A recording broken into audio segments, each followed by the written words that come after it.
Sean todos bienvenidos. Hoy hablaremos del tema el cacheo. Para hacerlo, primero hablaremos de la metodología de la hermenéutica de Habermas. Habermas indica que en todas las acciones humanas realizamos tres tipos de acciones. La primera es la acción teleológica, que se mide en criterios de eficacia, es decir, qué es lo que una persona busca al realizar algo. Bien, por ejemplo, en este video lo que yo busco es que ustedes entiendan cómo funcionaba el cacheo, ¿no? Es decir, la acción teleológica nos remite al mundo objetivo. Bien, también tenemos la acción social o regulada por normas, porque todos nacemos en un contexto social y cultural, y hay muchas normas que se nos enseñan y que rara vez están escritas en los tratados de leyes, sino que son ante todo normas implícitas de comportamiento. Y es justamente esta parte la que desarrollaremos en profundidad al hablar del cacheo. Habrá que decir que una acción social es adecuada si está en concordancia con las normas vigentes y nos remite al mundo social en el cual nos encontramos. Por último, tenemos la acción dramatúrgica, que hace referencia a la veracidad de la expresión, a las emociones, al lenguaje no verbal. Y bueno, esto nos remite al mundo subjetivo, es decir, nosotros al momento de comunicar cosas, no solo transmitimos un mensaje, sino también nuestra carga emocional junto con eso. Estas tres acciones combinadas son la acción comunicativa y nos permiten usar el lenguaje como medio de entendimiento. Vale decir que todo el tiempo estamos realizando estas tres acciones de manera simultánea. Y si se las presenta separadas acá es para poder comprender mejor los procesos sociales de los que vamos a hablar. Bien, entonces empezaremos hablando de la mitad inicial.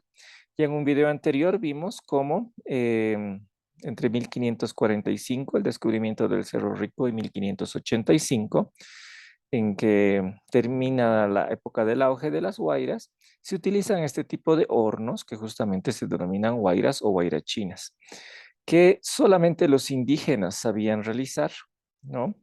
Solamente ellos podían manejar este tipo de hornos que eran imprescindibles para poder derretir la plata del Cerro Rico de Potosí por la aleación con plomo que existía en ellos.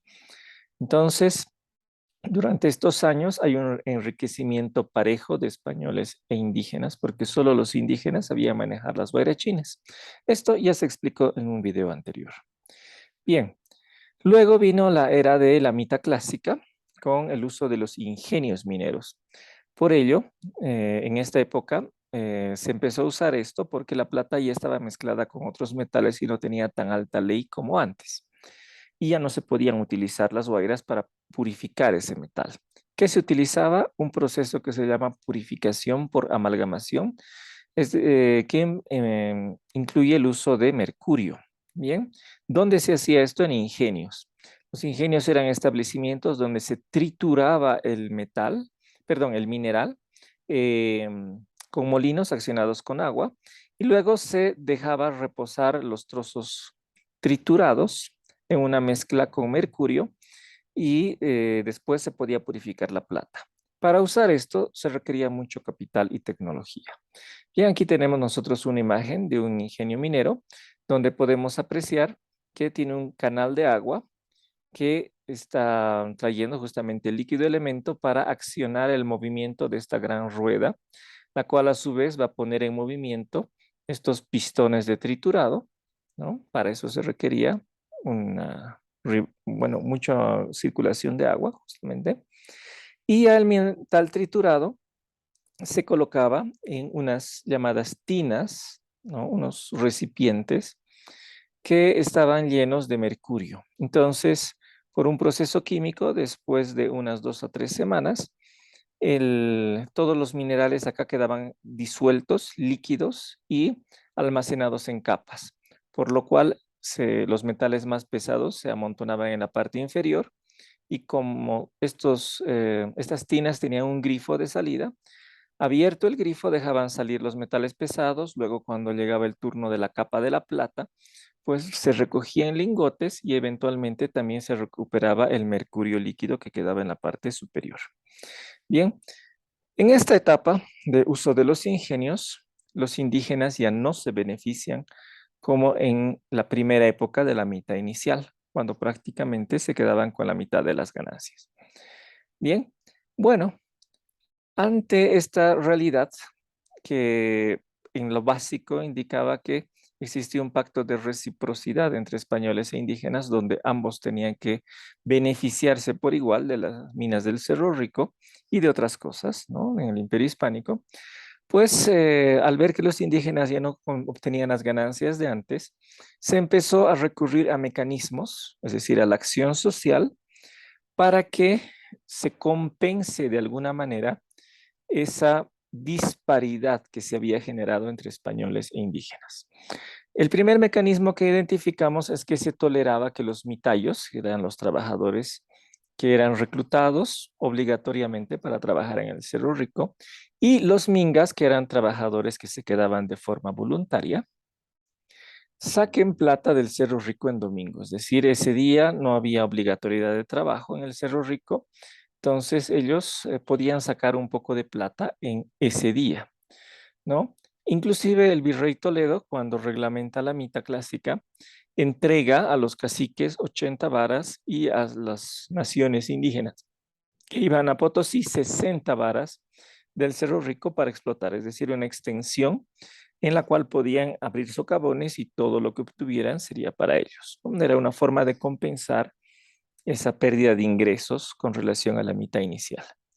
Bien, y digámoslo así, al ser prácticamente conocida y aceptada por los mineros, era reconocida implícitamente por ellos, e incluso las autoridades también indirectamente reconocieron eso, porque la venta de este mineral sacado, digámoslo así, en domingo, de una forma más o menos irregular, se hacía en la plaza del Catu, o Gato para la pronunciación española, que es donde actualmente se encuentra la Casa Real de Moneda, es decir, en un espacio público en el centro de la ciudad bajo la mirada directa de las autoridades.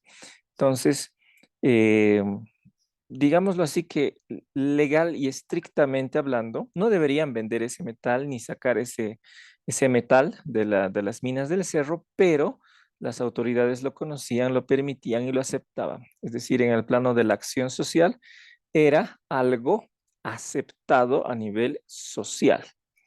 Bien, se había convertido en una norma social aceptada. Bueno, también habrá que decir que los indígenas uruquillas justamente trabajaban en el Cerro Rico buscando entre los desmontes pedazos de mineral, ¿no? Tenemos noticias de ello hacia 1630 y de hecho inclusive construyen sus casas en el mismo cerro, es decir, vivían ahí y trabajaban en los desmontes del cerro.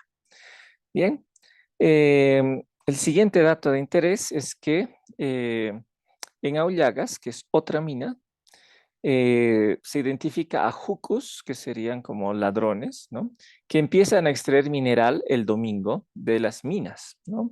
Sería el primer antecedente de lo que posteriormente va a pasar en Potosí, ¿no?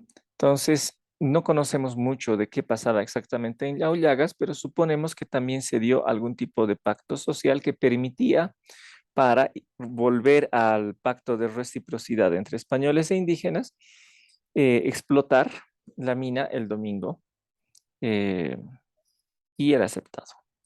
Bueno, pasamos ahora nuevamente a Potosí. Para la segunda mitad del siglo XVII, es decir, de 1650 en adelante, la productividad de los socavones baja. Y es entonces cuando los desmontes empiezan a ser considerados como algo de donde se puede extraer una cantidad interesante de mineral.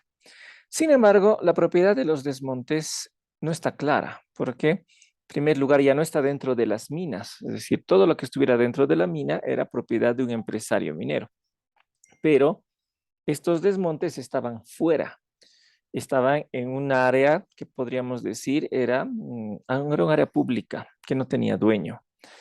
Y de hecho, hasta se podría considerar que estos desmontes eran algo descartado por los mineros y que implícitamente ya estaban renunciando a la propiedad de esos minerales, del descarte, ¿no? Entonces, eso es algo ambiguo, porque los mineros, por otra parte, podían decir que esas rocas y sus minerales habían salido de su propiedad y que ellos mismos los habían dejado ahí, Entonces realmente era algo a discutir, ¿no?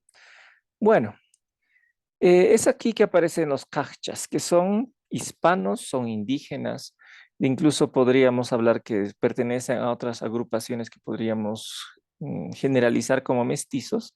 Llama la atención que no había negritos, ¿no? Pero, ¿qué hacen estas personas? Empiezan a explotar estos desmontes, ¿no?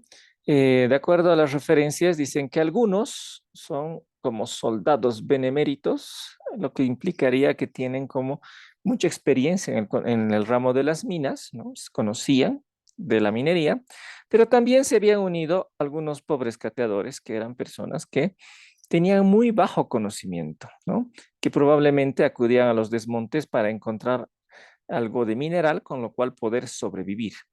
Bien, entonces los cachas que aparecen explotando y beneficiándose de los desmontes mineros se podrían agrupar en dos. Un grupo con experiencia minera que seguramente subcontrata a los que básicamente van a ofrecer su mano de obra. Bien, ¿qué hacen los cachas con los metales que van encontrando en los desmontes? Pues los van moliendo en trapiches. Aquí tenemos un modelo de trapiche. Es como una piedra que va a ir siendo girada, ¿no? Y al momento de girar va a ir triturando las piedras en pedazos más pequeños. Y de hecho, es un superintendente que supervisaba el trabajo en la mina, Pedro Vázquez de Velasco, quien les da la primera autorización para trabajar en los desmontes, probablemente hacia el año 1666. Hacia la década de 1680 hay cada vez más cachas trabajando y de hecho el virrey Melchor Portocarrero, conde de Monclova, prohíbe que las autoridades potosinas les molesten preguntándoles de dónde han obtenido el mineral con el que están trabajando. Bien, para entonces los cachas utilizaban estos modelos de trapiche, que es básicamente una gran piedra con dos agarradores largos. Se colocan las piedras de metal en este recipiente, en el batán, y se va girando la piedra, y al momento de girar o mover la piedra, pues va triturando en pedazos más pequeños todas las rocas.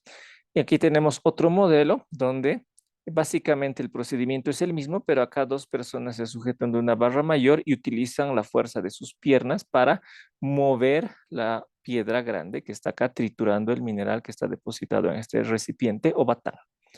Bien, bueno, los cachas empiezan a tener buenos réditos con la extracción de este del mineral, de los desmontes de esta manera, y los mineros, los empresarios mineros cada vez obtienen menos de sus socavones.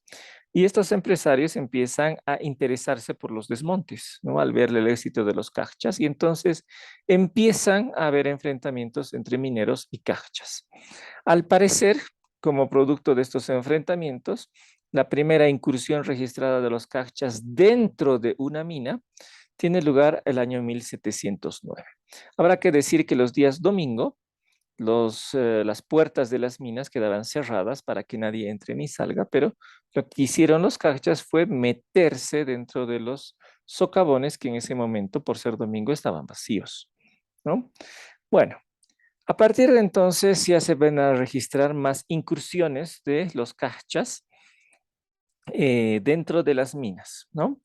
Eh, ¿cuándo hacían esto?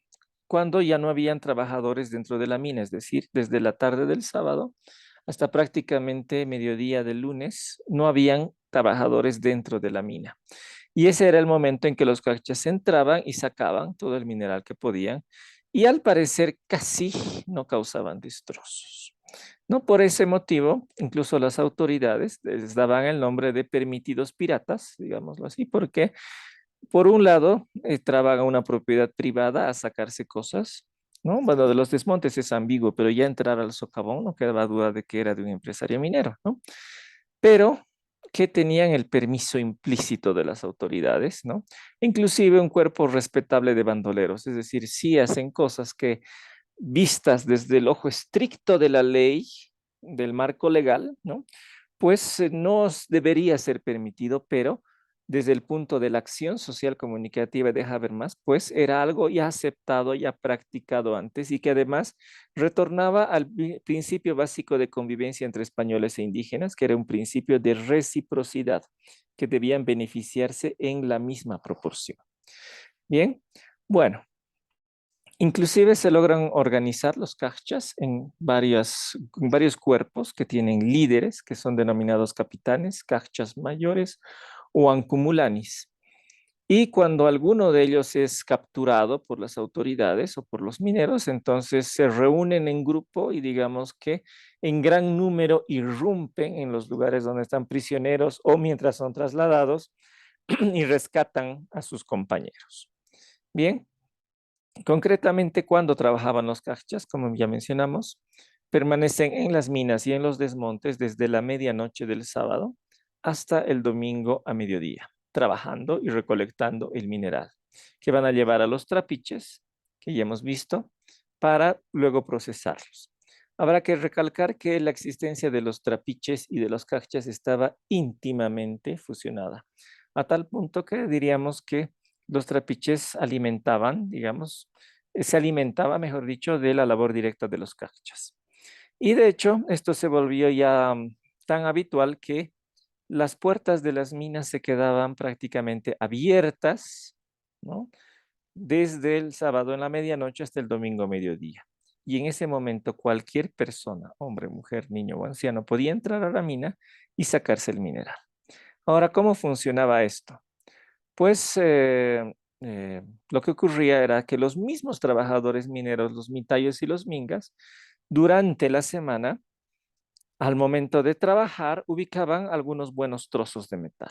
¿Qué hacían? Pues escondían estos trozos de metal y solamente sacaban en los días habituales, entre lunes a sábado, los trozos de menor valor.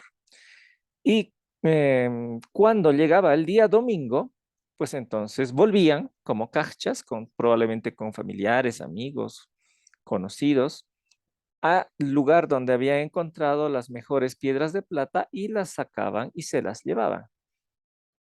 Y esto proveía muy buenos resultados para los cachas, ¿no? De esta manera, hacia 1759 ya hay 4.000 personas que se van dedicando al cacheo en la urbe potosina. Para ese entonces se calcula que Potosí habrá tenido tranquilamente unos 40.000 habitantes y 4.000 de ellos eran cachas.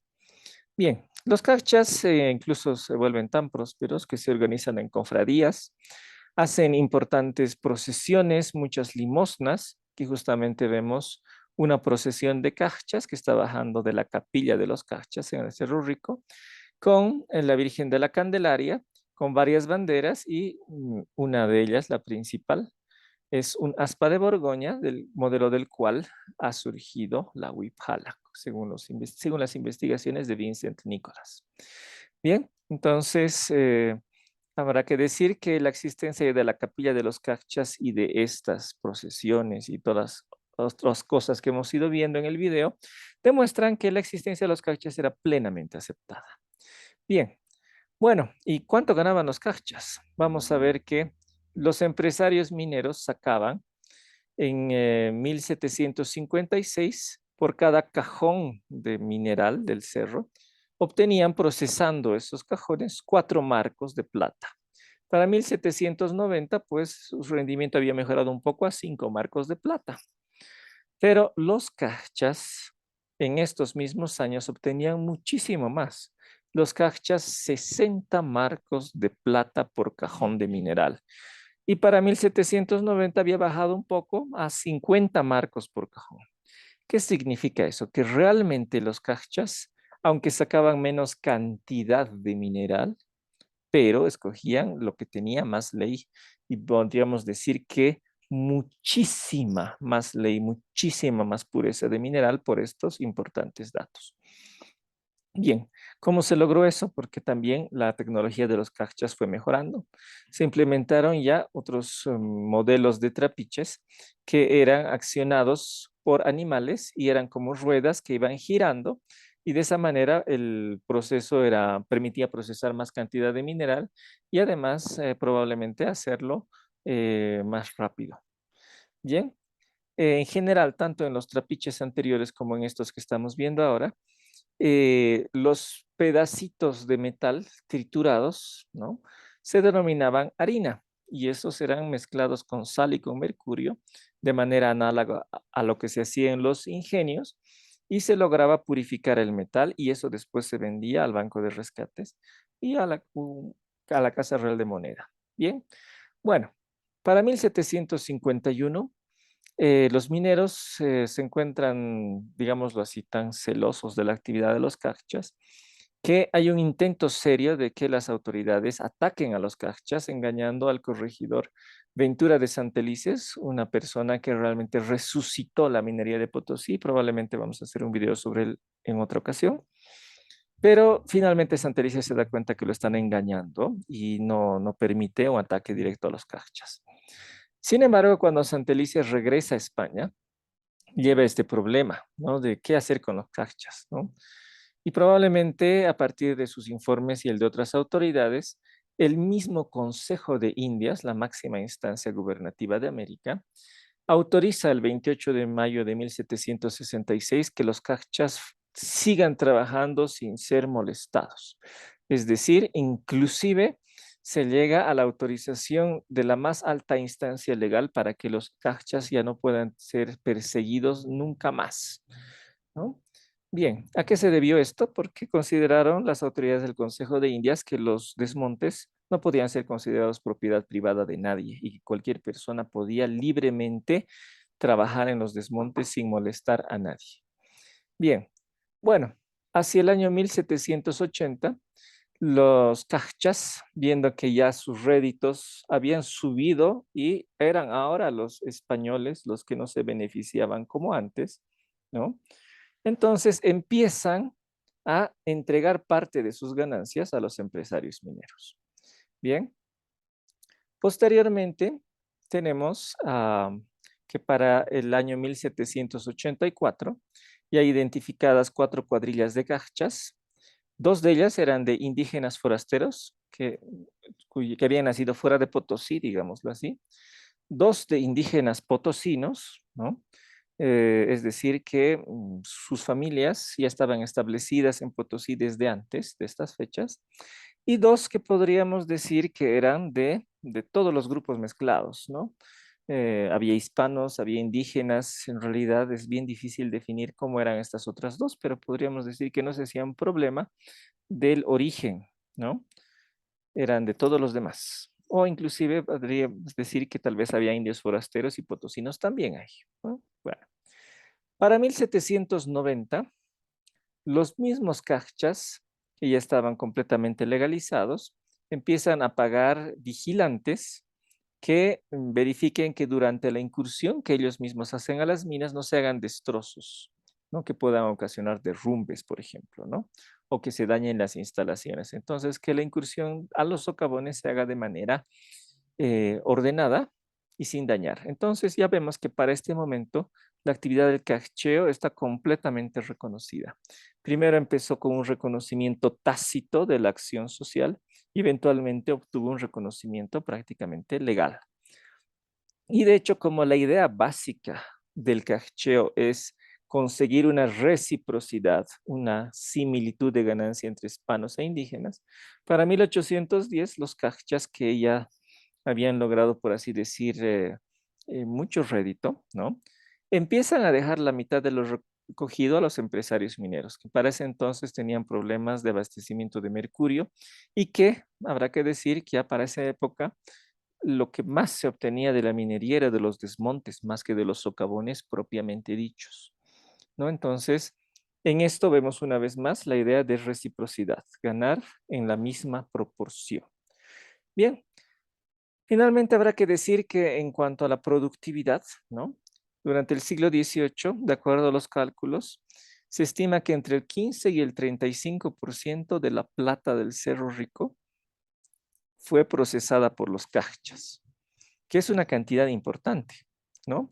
Pero antes de despedirnos, habrá que decir que al menos esta cantidad benefició directamente a los obreros, a los que trabajaban directamente en el cerro y no así a los empresarios, ¿no? Entonces, vemos que este sistema de redistribución de la riqueza, de buscar ante todo una reciprocidad, ha guiado y explica este interesante fenómeno que podríamos decir que realmente tendría que ser un gran patrimonio histórico de Charcas y de Potosí en particular. Muchísimas gracias por su atención. Los invito a visitar mi portal académico donde hay más información de artículos científicos ya publicados y me despido mostrándoles las fuentes que usé para este video. Muchas gracias.